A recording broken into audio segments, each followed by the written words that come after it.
कसं करायचं त्याचा आता मी डेमो दाखवते. फायरफॉक्समध्ये आता मी esic-gateway.esic.in ही वेबसाईट ओपन करते.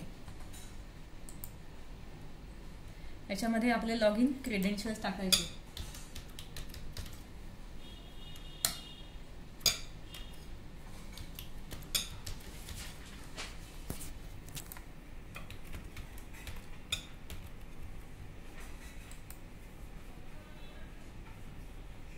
लॉग इन केल्यानंतर ॲप्लिकेशन्समध्ये हेल्थ इन्फॉर्मेशन सिस्टीम,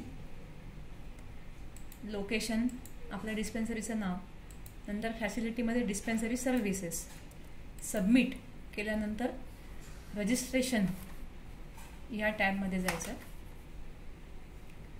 तिथे पेशंट चेक इन रजिस्ट्रेशन, इथे IP नंबर टाकायचा.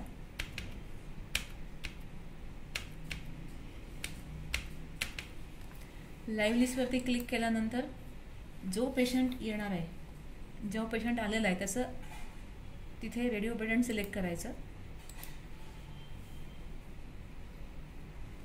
इथे आलं सगळं हे डिस्पेन्सरी क्लिनिक.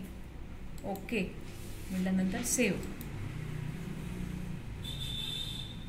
आता हा पेशंट रजिस्टर झाल्यानंतर इथे डॉक्टर्स वर्कलिस्टमध्ये डॉक्टरांना दिसायला लागतो. जेव्हा पेशंट नवीन असतो तेव्हा त्याचा UHID क्रिएट करावा लागतो. तिथे इथे रजिस्ट्रेशनमध्ये UHID क्रिएशनमध्ये जायचं. तिथे हा सगळा IP चा डाटा भरल्यानंतर पेशंटचा UHID क्रिएट होतो.